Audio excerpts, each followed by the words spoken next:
Hello, friends, and welcome to the Exams Made Simple. And we are back again with the Hindu Complete Newspaper Analysis for 3rd of April 2021. तो 3 अप्रैल 2021 का the Hindu newspaper analysis देखते हैं।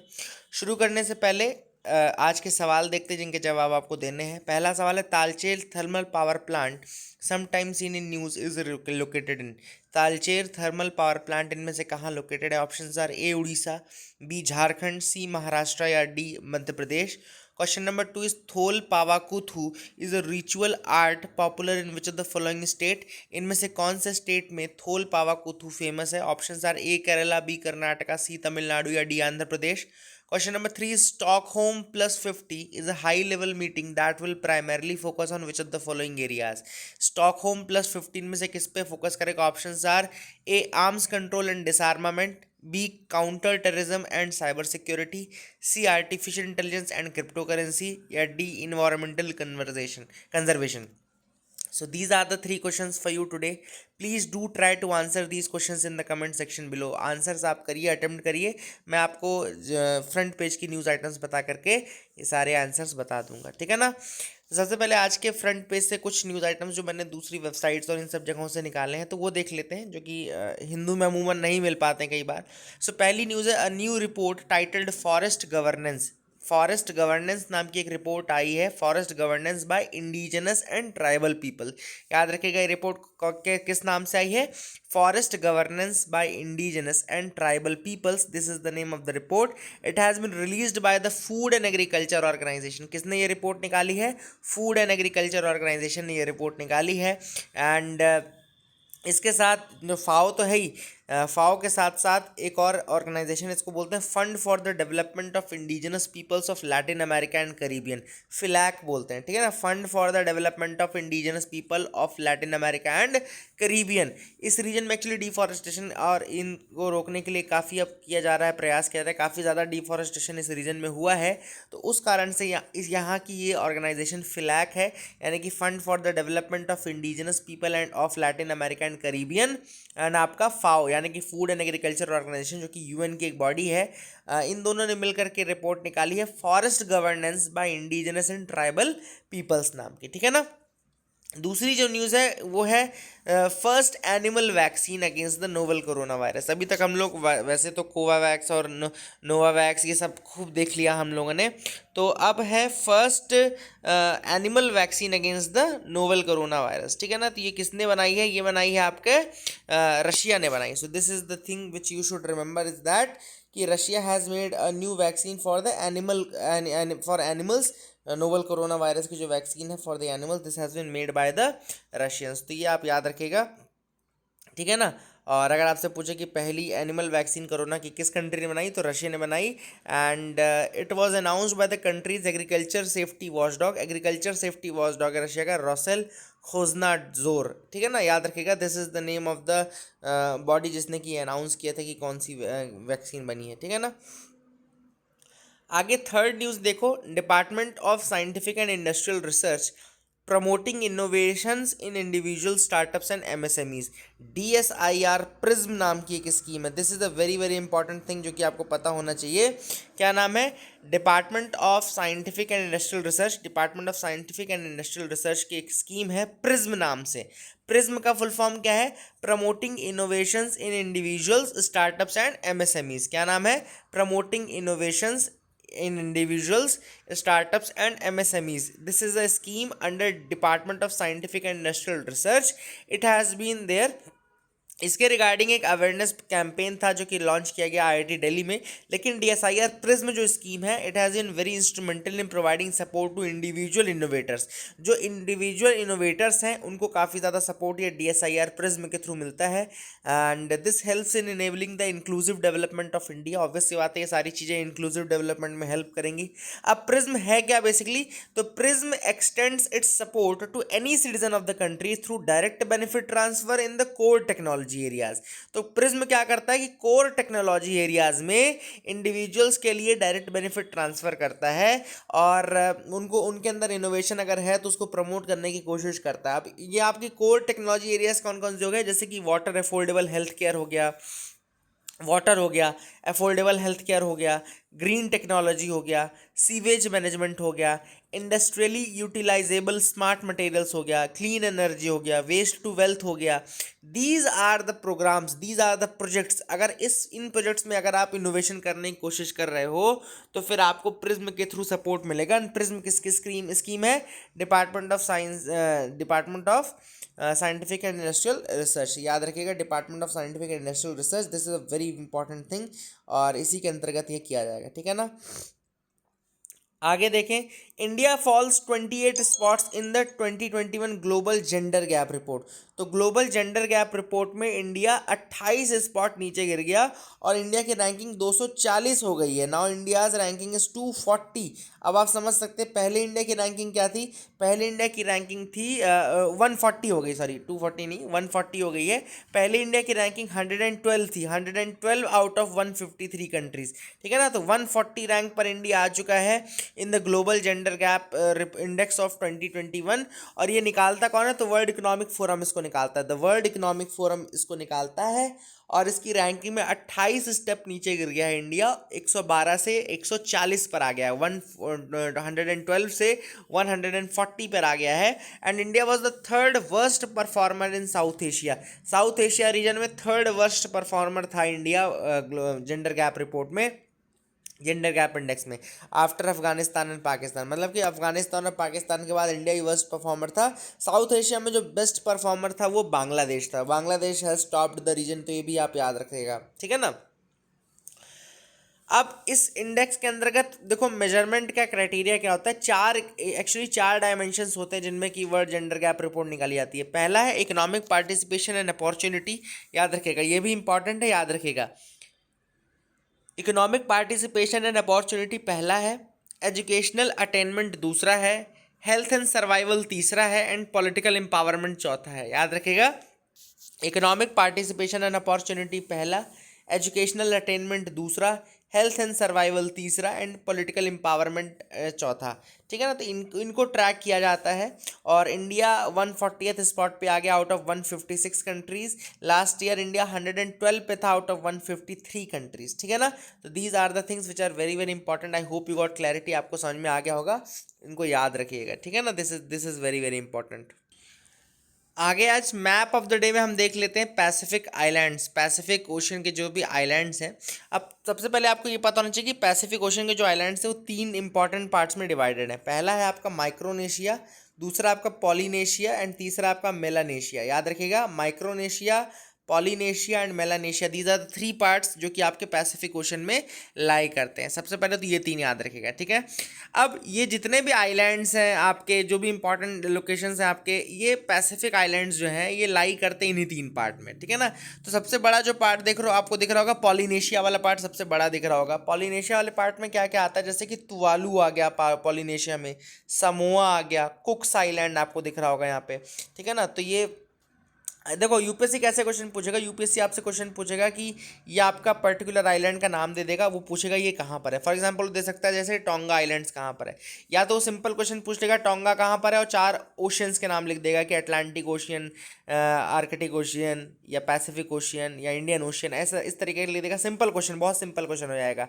अगर tough question उसको पूछना होगा तो जैसे पूछ लेगा कि आपका पापा न्यू गिनी जो है वो कौन से पार्ट में लाई करता है, Micronesia, Melanesia, Polynesia, none of the above. तो जैसे यहाँ पे आपको दिख रहा होगा कि ये पापा न्यू गिनी वाला जो रीजन है वो मेलानेशिया वाले पार्ट में लाई कर रहा है ना। या फिर पूछ लेगा वनुआतू आइलैंड कहाँ पर है, वनुआतू आइलैंड में या तो सिंपल वो पूछ लेगा पैसिफिक ओशन का क्वेश्चन, जैसे वनुआतू का क्वेश्चन ऑलरेडी पूछा हुआ क्वेश्चन है, लेकिन तब उन्होंने सिंपल पूछा था कि पैसिफिक में लाई करता है, कहाँ लाई करता है, ठीक है ना। तो आपको इस तरीके से पता होना चाहिए। थोड़ा सा ये मैप देख लो, इंपॉर्टेंट है। सबसे पहले हम सबसे छोटे पार्ट में स्टार्ट करते हैं, जैसे माइक्रोनेशिया वाला जो पार्ट है वहाँ से स्टार्ट करते हैं। माइक्रोनेशिया में आपको दिख रहा होगा, देखो मारियाना आइलैंड, मारियाना आइलैंड्स है। मार्शल आइलैंड्स आपको दिख रहा होगा, किरीबाती इंपॉर्टेंट है, Kiribati and Caroline island. Micronesia में कौन कौन से हमने देखे, Mariana island, Caroline island, Marshall island और किरीबाती, ठीक है ना। फिर मेलानेशिया वाले पार्ट में आपको दिख रहा होगा, देखो पापा न्यू गिनी है, बिस्मार्क आर्कीपेलागो है, सोलोमन आइलैंड है, सेंटा क्रूज है, वनुआतू है, फिजी है, न्यू कैलेडोनिया है, ठीक है ना। New Caledonia, Fiji, Vanuatu, Santa cruise, Solomon island, Bismarck, archipelago, ठीक है ना। तो दीज आर द थिंग्स। आपके लिए सवाल ये कि आर्कीपेलागो क्या होता है, व्हाट इज एन आर्कीपेलागो, ठीक है ना। This is a question to you. Geography वाले जो हैं वो बहुत अच्छे से आंसर कर सकते हैं। तो याद रखिएगा, मारियाना आइलैंड माइक्रोनेशिया में है, Caroline island, Marshall island, Kiribati island ये आपके माइक्रोनेशिया में है, Bismarck archipelago, Solomon island, Santa Cruz, Vanuatu, Fiji, New Caledonia ये आपके मेलानेशिया वाले पार्ट में है, पापा न्यू गिनी भी। देन आपका हवाई, हवाई वाला पार्ट अगर आप देखो, हवाई हवाई ये है, तुवालू है ना, समोआ है, कुक्स आइलैंड, टोंगा हो गया, ऑस्ट्रल हो गया, है ना, और मार्केसस हो गया, ईस्टर आइलैंड हो गया। These are the parts which lie in the Polynesia. तो Easter, Hawaii, Tonga, Tuvalu, Samoa, Cooks island ये सारे आपके कहाँ पर है, पॉलिनेशिया में लाई करते हैं। तो these are very very important. New Zealand वाला पार्ट भी, इनफैक्ट न्यूजीलैंड वाला पार्ट भी आपका पूरा का पूरा पॉलिनेशिया में लाई करता है। देखो आप देख रहा होगा, नॉर्फॉक आइलैंड भी पॉलिनेशिया में है, न्यूजीलैंड भी आपका पॉलिनेशिया में है, याद रखिएगा। This is the thing which is very very important, ठीक है, इसको याद रखें। तो this is the map, I hope you got clarity regarding that as well. Okay, so आगे मूव करते हैं, देखते हैं और क्या इंपॉर्टेंट न्यूज़ आइटम्स है जिनको हमको डिस्कस करना है। So you can move with me very easily. यहाँ पे temperature in the capital likely to rise to 38 degree centigrade by Monday, forecast IMD. अब यहाँ पे हमको आईएमडी के बारे में, पहली चीज़ तो आईएमडी के बारे में जान लेते हैं। तो IMD is Indian meteorological department, जो कि स्टैब्लिश हुआ था 1875 में।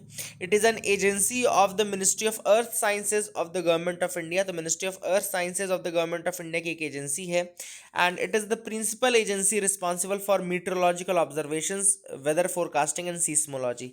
प्रिंसिपल एजेंसी है जो कि किससे डील करती है, meteorological observations, weather forecasting and seismology से डील करती है। हीट वेव क्या होता है, देखो हीट वेव भी इस न्यूज़ आइटम में था, तो ये याद रखना, आईएमडी 1875 में बना था। हीट वेव होती है बेसिकली, देखो दो तरीके के रीजन हो गए, एक तरीके का रीजन हो गया आपका प्लेन रीजन हो गया, और दूसरा आपका हो गया हिली रीजन हो गया। तो सबसे पहले तो याद रखिएगा, थ्रेशोल्ड टेम्परेचर दोनों का अलग है। थ्रेशोल्ड टेम्परेचर आपका वो स्टार्ट होने के लिए, हीट वेव स्टार्ट होंगे, प्लेन रीजन में 40 डिग्री सेंटीग्रेड है, हिली रीजन में 30 डिग्री सेंटीग्रेड है। यानी कि जब टेम्परेचर 40 डिग्री सेंटीग्रेड से ऊपर होगा प्लेन रीजन में, और 30 डिग्री सेंटीग्रेड से ऊपर होगा हिली रीजन में, तभी आपकी हीट वेव शुरू हो सकती है। तो अब क्राइटेरिया क्या है कि जब 40 डिग्री सेंटीग्रेड से +5 या 6 डिग्री सेंटीग्रेड टेम्परेचर बढ़ जाए, तो ये कहलाती है नॉर्मल हीट वेव, ठीक है ना, प्लेन एरियाज में। Same goes for hilly areas, 30 degree centigrade +5 to 6 degree centigrade अगर प्लेन एरियाज में टेम्परेचर हो जाए तो कहलाएगी हीट वेव। अगर 40 डिग्री सेंटीग्रेड से 7 डिग्री सेंटीग्रेड टेम्परेचर बढ़ जाए तो उसको सीवियर हीट वेव बोलने लगते हैं। अगर 7 डिग्री हो जाएगा टेम्परेचर तो सीवियर हीट वेव बोलने लगेंगे। Same goes for the hilly region as well, 30 degree से 7 डिग्री ज़्यादा हो जाएगा तो सीवियर हीट वेव कहने लगेंगे। सो ठीक है ना, these are the things which are important, I hope you got clarity regarding them. ठीक है, तो ये भी आपको याद रखने लायक चीज़ है जो कि आपको आई होप याद रहेगी। आज एडिटोरियल में डिस्कस नहीं करूंगा, आप देख लो, बिल्कुल भी इंपॉर्टेंट नहीं है, टाइम बिल्कुल वेस्ट मत करना। पहला है साइंस रिस्पांस कोविड पिलर, बिल्कुल बिल्कुल भी इंपॉर्टेंट नहीं है। टाइम पास करने के लिए ज़रूर मैं बता सकता था आप लोगों के लिए कि टाइम पास करना है अगर, तो in Geneva face of outrage versus hopes, ये भी इंपॉर्टेंट नहीं है। जब आप पढ़ेंगे इसमें तो इसमें बिल्कुल कुछ भी, मतलब ये ऑथर के ऊपर भी कभी कभी रहता है कि ऑथर ने कैसा लिखा है, तो author has not written a very good article. अच्छा हो सकता था लेकिन अच्छा लिखा नहीं है। बेटर लेट, रजनीकांत जी को जो फाल्के दादा साहब फाल्के अवार्ड मिला है उसका पॉलिटिकल एनालिसिस है, एक्चुअली में उनको मिला सही है, लेकिन इन्होंने कहा कि जो टाइमिंग है वो थोड़ा गड़बड़ है, तो ठीक है अपन उस पर डिस्कस नहीं करेंगे। पहला है ये आपका इन्फ्लेशन के ऊपर आर्टिकल है, आई थिंक इन्फ्लेशन के ऊपर है ना शायद, प्रूडेंस, हाँ, inflation is a concern for policy makers. तो यहाँ पे इन्फ्लेशन की थ्योरी नॉर्मल मैं आपको बता सकता हूँ, इन्फ्लेशन को कम करना है, कैसे करना है, इन्फ्लेशन टारगेटिंग क्या है, पर कई बार मैंने बताया आपको, जैसे कि इन्फ्लेशन टारगेटिंग है कि सिंपल सी बात है, इन्फ्लेशन टारगेटिंग का मतलब होता है कि 4 ± 2% की रेंज में जब इन्फ्लेशन को रखा जाए, इसी कोशिश करता है आपका, कौन करता है, आरबीआई। क्यों? क्योंकि आरबीआई मॉनेटरी पॉलिसी कंट्रोल करता है। आरबीआई मॉनेटरी पॉलिसी कंट्रोल कैसे करता है? By using the monetary policy committee. अब तो मॉनेटरी पॉलिसी कमेटी आ गई है जिसमें कि 6 मेंबर हैं, 3 मेंबर आरबीआई के साइड से हैं, 3 मेंबर गवर्नमेंट के नॉमिनीज हैं, और इनमें जो आरबीआई गवर्नर है उसके पास एक कास्टिंग वोट होता है, there is a casting vote with the Reserve Bank of India governor. ठीक है, तो ये कुछ चीज़ें हैं, और इनके थ्रू इन्फ्लेशन कंट्रोल कैसे करते हैं। जब अगर इन्फ्लेशन बहुत ज़्यादा है, अगर महंगाई को कम करना है, तो इंटरेस्ट रेट क्या करने पड़ेंगे, इंटरेस्ट रेट इंक्रीज करने पड़ेंगे। इन्फ्लेशन बहुत ज़्यादा है अगर, तो इंटरेस्ट रेट इंक्रीज करना पड़ेगा, और अगर ग्रोथ बढ़ानी है, अगर ग्रोथ इंक्रीज करनी है, तो इंटरेस्ट रेट डिक्रीज करना पड़ेगा। इंटरेस्ट रेट डिक्रीज करने का मतलब ग्रोथ बढ़ाना है, और इंटरेस्ट रेट इंक्रीज करने का मतलब है कि इन्फ्लेशन को घटाना है। तो आई hope you got clarity regarding this also. आगे मूव करते हैं, यहाँ पे एक है India stands for the revival of democracy in Myanmar. India जो है वो म्यांमार में डेमोक्रेसी चाहता है, और अभी उसने साथ भी दिया है। उन्होंने कहा कि जो मिलिट्री जुंटा वहाँ पे अत्याचार कर रही है वो सही नहीं है, और म्यांमार के साथ काफ़ी ग्रुपिंग्स में जुड़ा हुआ है आपका इंडिया, चाहे वो आसियान के थ्रू हो, चाहे बिम्स्टेक के थ्रू हो, काफ़ी तरीक़ों से जुड़ा हुआ है। सार्क का मेंबर म्यांमार नहीं है, इसलिए यहाँ पे कंफ्यूज मत होना, मैं अलग से बता रहा हूँ। सार्क में अगर आपको ऑप्शंस देंगे तो म्यांमार ज़रूर देंगे, लेकिन सार्क का मेंबर म्यांमार है नहीं। आसियान का नाम था, तो मैं बता दूँ, आसियान 1967 में बना था। आसियान वॉज फॉर्म्ड इन 1967, और जब ये बना था तो ये बैंकॉक डिक्लेरेशन से बना था। It was formed using the Bangkok declaration. इसके फाउंडिंग फादर्स थे Indonesia, Malaysia, Philippines, Singapore, Thailand. Indonesia, Malaysia, Philippines, Singapore, Thailand जो थे फाउंडिंग फादर्स थे आसियान के। और आसियान एक रीजनल ग्रुपिंग है जो कि प्रमोट करता है economic, political and security corporation among the members. Brunei, Cambodia, Indonesia, Laos, Malaysia, Myanmar, Philippines, Singapore, Thailand, Vietnam, ये मेंबर्स हैं। ऐसे कौन कौन से हैं? एक तो MBBS में आता है ना, इसमें ट्रिक है पूरी। MBBS, M से मलेशिया, और B से आपका ब्रुनेई, फिर B से आपका बर्मा, इसको बर्मा बोल देते हैं, और S से आपका सिंगापुर, है ना, MBBS। फिर IPL भी है इसके अंदर, इंडोनेशिया है, फिलीपींस है, लाओस है, और फिर टीवी है। मतलब MBBS स्टूडेंट्स जो हैं IPL टीवी पे देखते हैं। आप सिंपल सा कोड याद रखिएगा, MBBS स्टूडेंट्स IPL टीवी पे देखते हैं। तो टीवी से थाईलैंड, वियतनाम हो जाएगा, IPL से आपका इंडोनेशिया, फिलीपींस, लाओस हो जाएगा, और MBBS से मलेशिया, ब्रुनेई, बर्मा यानी कि म्यांमार, और S यानी कि सिंगापुर। तो MBBS IPL टीवी पे देखते हैं, आप यहाँ से याद रख सकते हैं। ठीक है ना, आगे मूव करते हैं, देखते हैं और क्या इंपॉर्टेंट न्यूज़ आइटम्स हैं। तो यहाँ पर है maternal death rose during the pandemic के टाइम पे मैटरनल डेथ काफ़ी बढ़ गई थी, और यहाँ पे स्टिल बर्थ लिखा हुआ है। There is a term called still birth. तो WHO के अकॉर्डिंग स्टिल बर्थ का मतलब है a baby is born with no sign of life at or after 28 weeks of gestation. Gestation के 28 वीक्स जस्टेशन के बाद अगर कोई बेबी पैदा होता है और कोई साइन उसका लाइफ का उसके अंदर नहीं है, तो ऐसी जो बर्थ कहलाएगी वो स्टिल बर्थ कहलाएगी। This will be known as the still birth. अगली जो न्यूज़ है वो है disquiet over the policy for rare disease. Actually अभी क्या हुआ, वेडनेसडे को national policy for rare diseases को लॉन्च किया गया। National policy for rare diseases 2021, national policy for rare diseases 2021 was launched. अब इसमें क्या है, काफ़ी ज़्यादा इश्यूज लोगों को आ रहे हैं। पहला तो ये है, देखो, एक तो अच्छी चीज़ ये हुई है कि जो गवर्नमेंट का सपोर्ट है for treating the patient with rare diseases, government का सपोर्ट पहले 15 लाख था, अब उसको बढ़ा करके 20 लाख कर दिया गया है। ठीक है ना, तो आपके दिमाग में सवाल आएगा कि भाई 15 लाख कब था? Actually there was a national policy for treatment of rare diseases 2017 as well. 2017 की एक पॉलिसी थी ऑलरेडी, अब उसको लाया गया दोबारा 2021 में। तो अब इसको 15 लाख से बढ़ा करके 21 लाख कर दिया गया है। लेकिन जो एक्चुअल में रेयर डिसीजेज होती हैं उनमें काफ़ी ज़्यादा कॉस्ट लगती है। तो केयर गिवर्स का ये कहना है कि this does not reflect the actual cost of the treatment. जो ये 20 लाख है ना, ये भी actual cost of the treatment को कवर नहीं करता है। ठीक है ना। दूसरी चीज, this policy offers no support to the patients awaiting the treatment since the earlier national policy. मतलब जो लोग पिछले नेशनल पॉलिसी में कवर होने से बच गए थे उनको कवर करने के लिए कुछ अलग से प्रावधान नहीं किया गया। लगभग 130 पेशेंट ऐसे हैं, we have no option but to wait for the inevitable. अपनी मौत का इंतजार कर रहे हैं केवल, तो उनको कवर करने के लिए अलग से कोई वैसा इसमें नहीं बनाया गया। ठीक है ना। अब क्या, रेयर डिसीजेस के भी ग्रुप हैं एक्चुअली, ग्रुप 1, ग्रुप 2, ग्रुप 3 वाले बहुत ज़्यादा सीरियस हैं। तो the new policy has absolutely no consideration for group 3 patients who require lifelong treatment. तो ग्रुप 3 के पेशेंट्स वो हैं जिनको लाइफ लॉन्ग ट्रीटमेंट चाहिए, उनके लिए भी कोई अलग से कंसीडरेशन इस पॉलिसी के अंतर्गत देखने को नहीं मिला है। So this is another thing which is important. I hope you got clarity. US and Iran agree to indirect nuclear talks. अब यूएस और ईरान जो है उन्होंने एग्री किया है कि वो टॉक्स को स्टार्ट करेंगे, इनडायरेक्ट टॉक्स को स्टार्ट करेंगे, ठीक है ना। अब देखो सिंपल सी बात मैं थोड़ा आपको बता दूं, इसको JCPOA भी बोलते हैं, joint comprehensive plan of action कहा जाता है। इसको ईरान न्यूक्लियर डील भी बोलते हैं। इसके अंतर्गत इन्वॉल्व पार्टीज कौन है, तो P5+1, मतलब ईरान तो एक साइड पर है ही, P5 यानी कि परमानेंट 5 जो USA, UK, रशिया, फ्रांस और चाइना है, और +1 में आपका जर्मनी आ जाता है, ठीक है ना। तो ये इसकी पार्टीज हैं, तो याद रखिएगा। बाकी सारी कहानी आपको पता है कि कब इन्होंने ये किया वो किया। Myanmar junta shut down the internet. ये आपको पता ही कि म्यांमार में क्या चल रहा है, तो वहाँ पे इंटरनेट फैसिलिटीज़ भी बंद कर दी गई हैं। लेट्स सी कि आगे क्या होता है।